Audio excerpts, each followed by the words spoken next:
Well, keep in mind, this is like 21 years of experience on this version of the game as well. Like, I got Ridge Racers 1 on the PSP launch, which is kind of like a proof of concept of this version of the game. There's just less content. And it was instantly one of my favorite games of all time.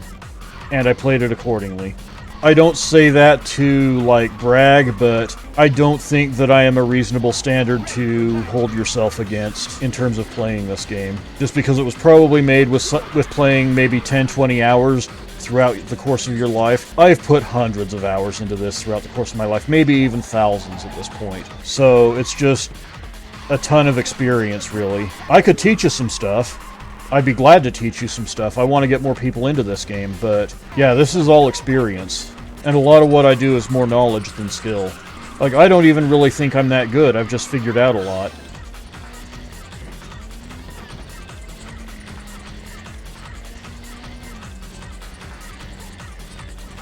Like, someone who's actually good probably wouldn't have screwed up that section that way.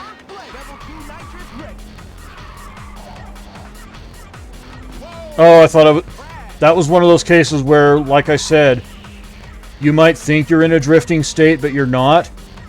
And that's a good way to put yourself into the wall. That was one of those moments that really drives home the fact that, yeah, I don't think I'm good, I think I'm experienced. And especially in places like Japan, there are probably no shortage of players that could just completely blow me off the track. But when you really love a game the way I love Ridge Racer 2, you tinker with it a lot. You play with the gameplay mechanics. You try and figure it out. That tinkering will lead you to understanding of the way the game operates under the hood. And so I can be really fun to watch playing this. I wouldn't suggest that anything I do is anything close to like world record status or super play status, but I do think that someone looking for techniques, someone looking for ways to manipulate how the game code works, could look at my videos and find a lot of valuable information that way. But I don't think I'm competitive. Like someone who uses manual transmission, someone who is constantly fully conscious of everything that they're doing rather than just kind of autopiloting a lot the way I do. Someone who hits their fucking rocket starts consistently. That's a much better Ridge Racer player than me. I'm just out here having fun. Would I like to be that good at it someday? I mean, if there was reason to be, I would love for there to be like a full Ridge Racer community with, you know, hundreds if not thousands of competitive players, and to actually be in the upper echelon of that. That would be an amazing feeling, an amazing thing to put time into and reap the rewards of. I don't think that the way I play right now would even put me in that conversation, but I'd be happy for it to exist and to have that as something to shoot for.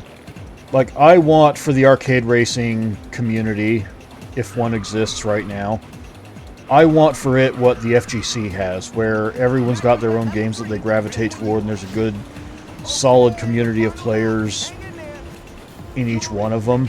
There is so little of that genre that has been well-fed enough to have an online presence, like an online competitive gaming presence, specifically, for that to even be a possibility. I would love that to change.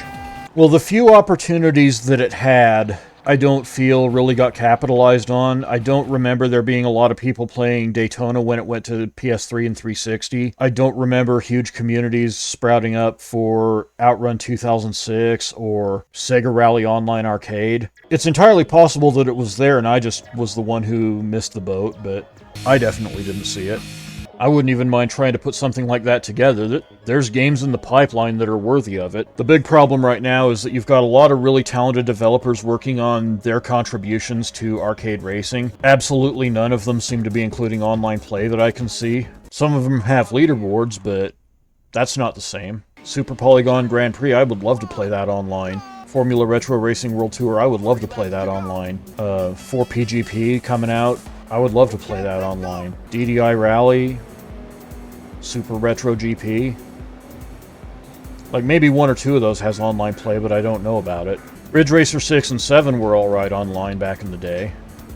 But I don't know anything about communities sprouting up around it. There was just a lot of people on the leaderboards.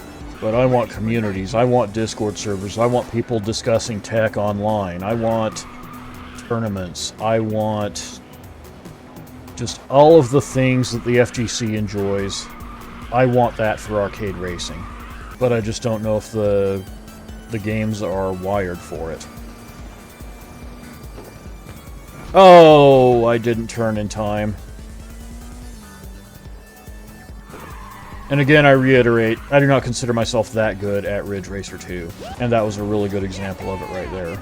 But yeah, as someone who is fairly entrenched in the FGC and really loves arcade racers, I want that for arcade racers. But I don't know how realistic that is. Thank you for coming to my TED Talk. There's probably an opportunity there with Ridge Racer 6 on the Xbox. I don't know, maybe if I clip that it'll cause something of a stir. But yeah, I do say from time to time I'm kind of good at Ridge Racer. What I mean by that is I'm going to dog walk the average player or somebody just picking it up or somebody who just played through the single player campaign and never touched it again. If there was somebody who actually applied themselves to being good at this game on a competitive level, they're using manual transmission, they're constantly trying to hit all of the corners optimally and everything, they're going to be the ones dog walking me. Like, the only reason I consider myself kind of good at this game in any context is because I don't think anyone's taking it seriously. I wish they did. I've beaten the single player campaign in this multiple times at this point. I would love something else to shoot for. But I think that what it needs right now is just people out there showing the world what's top tier about playing arcade racing games. That I can do. If you need somebody to showcase these games, I'm your guy, and I'll have a lot of fun doing it. But we need online infrastructure for a lot of these games that are treating online play like it's optional. And then we need some modicum of organization to bring a community together. It's certainly not impossible. I just don't know if the interest is there. There are some people on Twitter right now that I would call the right people. And I've had brief exchanges with some of them. It's just a matter of making it materialize, you know?